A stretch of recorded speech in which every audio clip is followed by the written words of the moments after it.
Hello friends, स्वागत है आप सभी का द सोशल क्लास के एक और नए वीडियो में। तो आज हम लोग सीयूटी के सीरीज में इकोनॉमिक्स डोमेन का जो यूनिट 2 है, मनी एंड बैंकिंग, उसके 25 मोस्ट इंपोर्टेंट क्वेश्चंस लेके आए हैं, जिनको आज हम लोग करेंगे। तो चलिए शुरू करते हैं। तो पहला जो क्वेश्चन है वो क्या कह रहा है, which of the following is not a function of money. इसमें नोट कहा गया है कि फंक्शन ऑफ मनी कौन सा इसमें नहीं है। इसमें ऑप्शन है medium of exchange, store of value, production of goods, standard of deferred payment.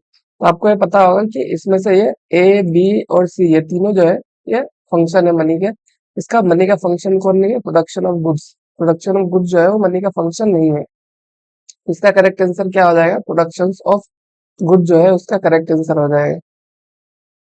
Question number 2 क्या कह रहा है, which of the following veg describes fiat money. Fiat money जो है उसको कौन डिस्क्राइब कर रहा है? जो यहाँ पे डेफिनेशन दिया गया है उनमें। तो फिएट मनी यानी कि जो जो भी मनी जो कि गवर्नमेंट जो है उसको अप्रूव करके रखा है, उनको फिएट मनी कहा जाता है।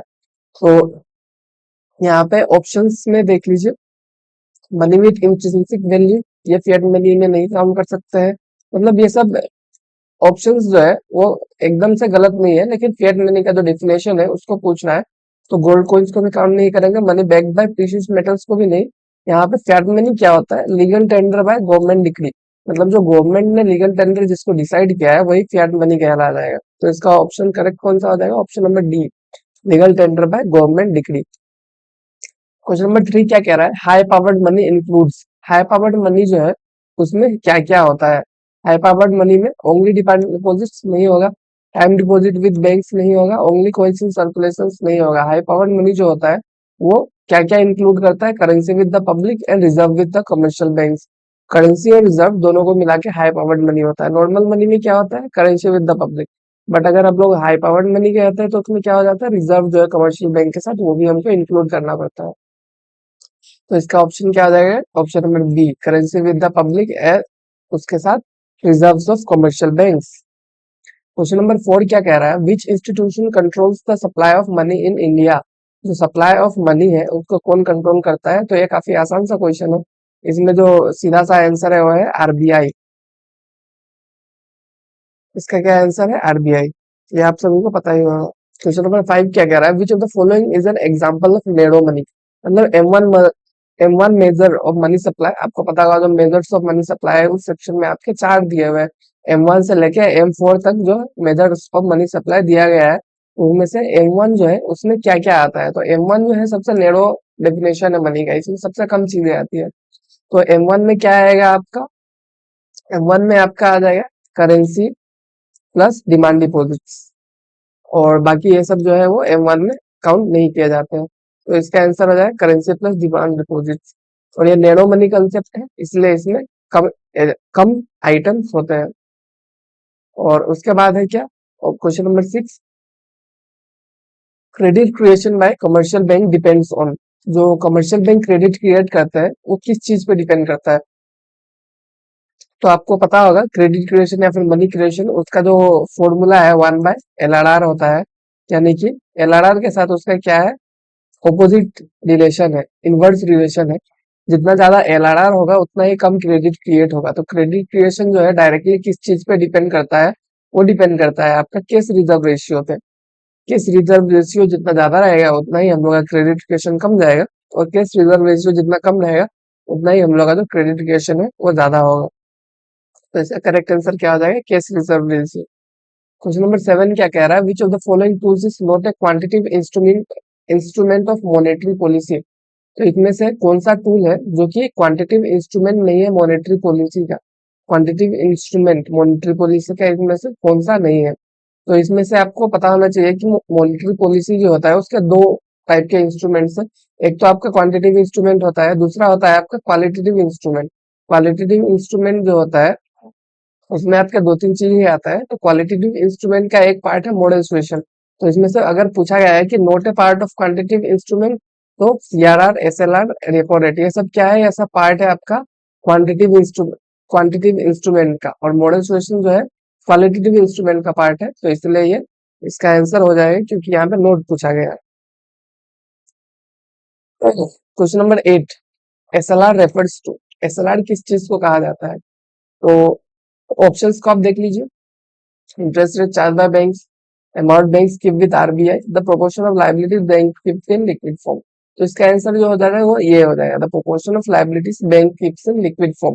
मतलब बैंक जो अपने पास रिजर्व्स रखते हैं लिक्विड फॉर्म में, उसी को एसएलआर कहते हैं। लिक्विड फॉर्म का मतलब क्या होता है कि कोई भी ऐसा फॉर्म जिसके अंदर मतलब मनी को स्टोर किया गया है, जिनको इजीली कैश में ट्रांसफर किया जा सकता है, उसको लिक्विड फॉर्म कहा जाता है। The proportion of liability banks keep with keep in liquid form, मतलब जो अपने पास रखते हैं लिक्विड फॉर्म में, वही क्या है, एसएलआर है। क्वेश्चन नंबर 9 क्या कह रहा है, repo rate is the rate at which, repo rate क्या है, रेपो रेट को पूछ रहा है। ये भी एक काफी आसान सा सवाल है, ये आपने अगर बेसिक से पढ़ा होगा तो भी आपको पता होगा कि रेपो रेट क्या है। इसमें ऑप्शन देख लीजिए, RBI borrows from commercial bank, नहीं, commercial bank borrow from RBI, government borrow from public, commercial bank lend to customer. तो इसका जो करेक्ट आंसर है वो क्या हो जाएगा कि commercial bank borrow from RBI. Commercial bank repo rate से अपना शॉर्ट टर्म नीड्स को फुलफिल करने के लिए आरबीआई से बोरो करते हैं, और वहीं पे अगर आरबीआई कमर्शियल बैंक से बोरो करेगा तो ये क्या हो जाएगा, रिवर्स रेपो रेट हो जाएगा। ठीक है, commercial bank borrow from RBI. ठीक है, क्वेश्चन नंबर 10 क्या कह रहा है, which of the following is the liability of the commercial bank, इसमें से कौन सा लाइबिलिटी है कमर्शियल बैंक का। तो लाइबिलिटी क्या होता है, जिसको रिटर्न करना होता है। तो लोन्स गिवन क्या हो जाएगा, बैंक्स का एसेट हो जाएगा, क्योंकि बैंक्स ने अगर लोन दिया है तो उनको मिलेगा, बिल्डिंग भी उनका एसेट है। और क्या उनका लाइबिलिटी हो जाएगा, डिपॉजिट फ्रॉम कस्टमर। कस्टमर ने अगर बैंक में डिपॉजिट किया है तो बैंक का लाइबिलिटी ये है कि कस्टमर को पैसा रिटर्न करना है, यही हो जाएगा आपका लाइबिलिटी कमर्शियल बैंक्स का। तो इसका आंसर क्या है, deposit from customers. Question number 11, which of the following is not considered money in economics, इनमें से कौन सा ऐसा है जिसको हम लोग मनी कंसिडर नहीं करेंगे। तो करेंसी को मनी कंसिडर करते हैं हम लोग, चेकेबल डिपॉजिट को भी करते हैं, डिमांड डिपॉजिट को भी करते हैं, हम लोग शेयर्स को मनी कंसिडर नहीं करते हैं। तो इसका क्या आंसर हो जाएगा, शेयर्स। शेयर्स क्या है, शेयर्स एक ओनरशिप को रिप्रेजेंट करता है, ना कि एक मीडियम ऑफ एक्सचेंज को। शेयर्स इसका आंसर हो जाएगा। क्वेश्चन नंबर 12 क्या कह रहा है, what does the term legal tender mean, legal tender का मतलब क्या होता है। तो आपको पता होगा मनी दो टाइप का होता है, मनी जो होता है आपका लीगल टेंडर मनी होता है और नॉन लीगल टेंडर मनी होता है। जो लीगल टेंडर मनी है उसको पब्लिक को एक्सेप्ट करना ही पड़ेगा, किसी भी डेप्ट या ऑब्लिगेशन के लिए अगर पेमेंट किया जाता है। और जो नॉन लीगल टेंडर मनी है उसके में ऑप्शनल मनी होता है, वो कि अगर आपको एक्सेप्ट करना है तो कीजिए, नहीं करना है तो मत कीजिए। लेकिन लीगल टेंडर मनी में अगर कोई आपको पेमेंट कर रहा है तो वो आपको एक्सेप्ट करना ही पड़ेगा। तो लीगल टेंडर मनी क्या है, money that must be accepted for payment of debt, मतलब कि ये आपको एक्सेप्ट करना ही पड़ेगा। तो लीगल टेंडर में भी दो पार्ट होता है, दो पार्ट क्या होता है, एक होता है लीगल में आपका लिमिटेड लीगल टेंडर, एक होता है unlimited legal tender. Limited legal tender क्या होता है, कोइंस। कोइंस का जो पेमेंट है आप 1000 तक ही कंपलसरी है, उसके बाद जो है वो नेसेसरी नहीं है कि आप कोइंस में पेमेंट को एक्सेप्ट करें। बाकी जो करेंसी है वो आपका अनलिमिटेड लीगल टेंडर में आ जाएगा। ठीक है, तो money that must be accepted for payments of debt, ये हो जाएगा इसका answer. Question number 13, money supply in an economy refers to, money supply किस चीज को रेफर करता है। तो मनी सप्लाई क्या होता है, इसमें ऑप्शन देखिए, only currency with the public, currency, demand deposit, time deposit, gold reserve, import and export. तो ये दोनों तो ऑप्शन हो नहीं सकते हैं, तो इसका जो करेक्ट आंसर है वो होगा currency plus demand deposit plus time deposit. तो मनी सप्लाई का ये कॉम्पोनेंट्स है, currency, demand deposit, time deposit. तो इस चीज को आप ध्यान रखिएगा। मनी सप्लाई किस चीज को रेफर करेगा, करेंसी, डिमांड डिपॉजिट और टाइम लायबिलिटी, ये हो जाएगा इसका करेक्ट आंसर।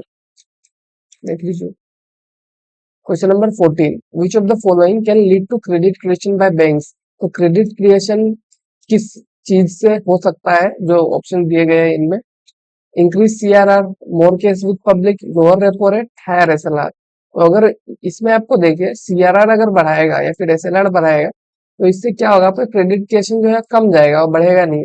और उसके बाद इसमें पूछा क्या गया है कि lead to credit creation, credit creation बढ़ना चाहिए, हम लोग को क्रेडिट क्रिएशन को कम नहीं करना है। क्रेडिट क्रिएशन कब बढ़ेगा, जब रेपो रेट जो है वो कम होगा। रेपो रेट कम होने से क्या होगा, जो बैंक्स है वो आरबीआई से लोन ले पाएंगे सस्ते रेट्स पे, तो इससे उनका जो लेंडिंग रेट है वो भी कम जाएगा। लेंडिंग रेट जब कमेगा तो मार्केट में मनी फ्लो बढ़ेगा, और मनी फ्लो बढ़ने की वजह से क्या होगा, क्रेडिट क्रिएशन होगा। तो इसका करेक्ट आंसर क्या हो जाएगा, option number C, lower repo rate. Question number 15 क्या कह रहा है, cash reserve ratio is maintain with CRR, किसके वहां पे मेंटेन किया जाता है। तो ये काफी आसान सा क्वेश्चन था, RBI. Question number 16, bank rate refers to. Bank rate क्या है?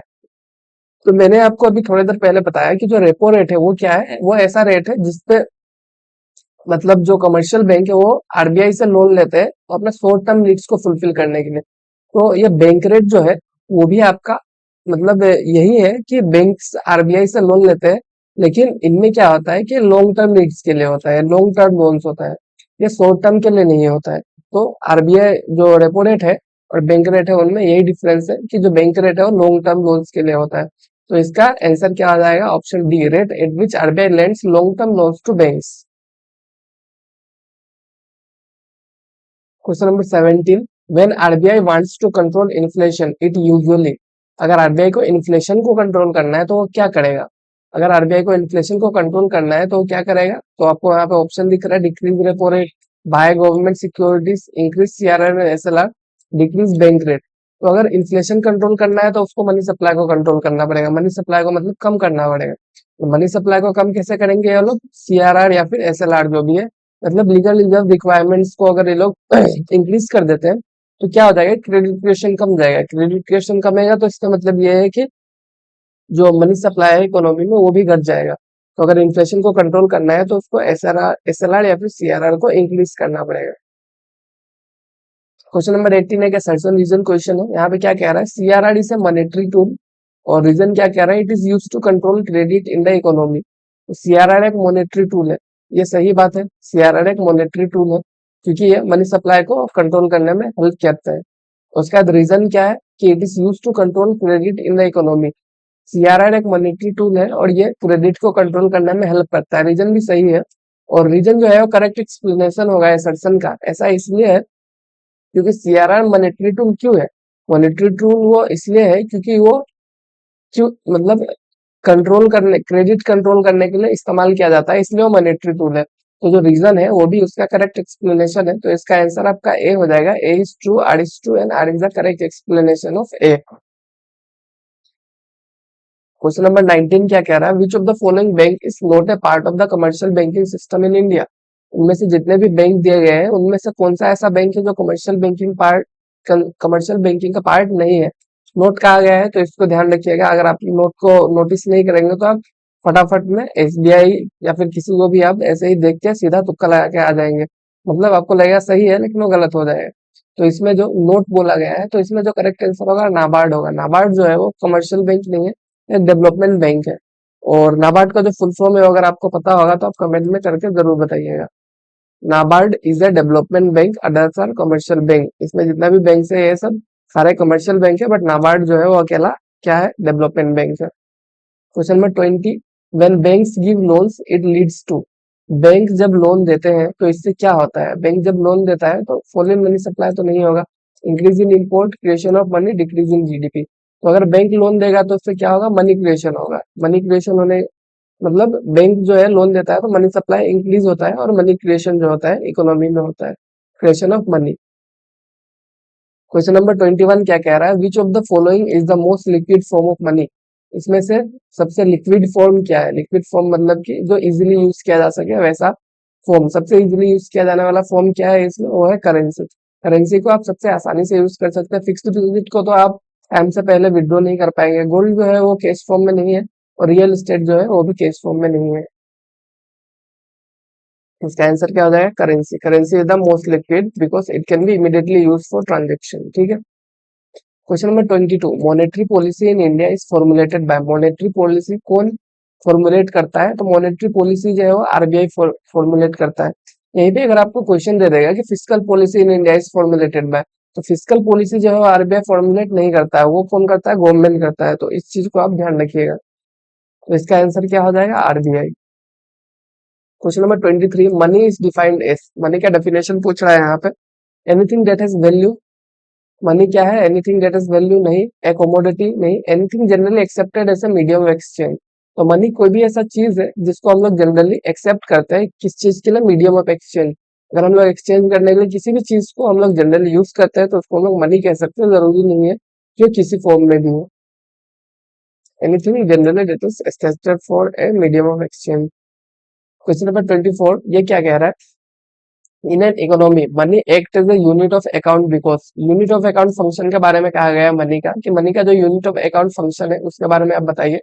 तो मनी का जो यूनिट ऑफ अकाउंट फंक्शन है वो क्या कहता है कि it measure value of goods and services. Unit of account मतलब कि वो गुड्स एंड सर्विसेज का वैल्यू को मेजर करता है कि कोई चीज 10 रुपए का है तो उसका वैल्यू क्या हो जाएगा 10 रुपए। कोई चीज अगर 20 रुपए का है उसका वैल्यू क्या हो जाएगा 20 रुपए। मतलब चीजों का वैल्यू को मेजर करता है तो इसलिए मनी का जो ये यूनिट ऑफ अकाउंट फंक्शन के बारे में यहाँ पे कहा गया है measures value of goods and services. ठीक है। क्वेश्चन नंबर 25 आज का आखिरी क्वेश्चन। इसमें क्या कह रहा है which of the following is not a component of broad money. इनमें से ब्रॉड मनी माने कि M3 का कंपोनेंट इसमें से कौन नहीं है। तो इसमें M3 का कंपोनेंट कौन नहीं है तो आप ऑप्शन देख लीजिए currency with the public demand deposit time deposit CRR। इसमें से M3 का कंपोनेंट कौन सा नहीं है तो CRR जो है वो M3 का कंपोनेंट नहीं है। CRR क्या है एक पॉलिसी टूल है not part of money supply. CRR money supply का पार्ट नहीं है। CRR जो है एक पॉलिसी टूल है तो इसका आंसर क्या हो जाएगा CRR क्योंकि यहाँ पे नोट पूछा गया है। ठीक है। तो इसी के साथ आज का जो हम लोग का वीडियो है वो खत्म होता है। हम लोगों ने 25 क्वेश्चंस जो मोस्ट इंपोर्टेंट है मनी एंड बैंकिंग चैप्टर से या फिर यूनिट से उसको हम लोगों ने किया। आप लोग ऐसे ही चैनल पे बने रहिएगा हम लोग आगे भी इसी तरह से अलग अलग सब्जेक्ट्स के CUT के रिलेटेड या फिर आपका जो NCERT के रिलेटेड वीडियोस है वो लाते रहेंगे। Thank you.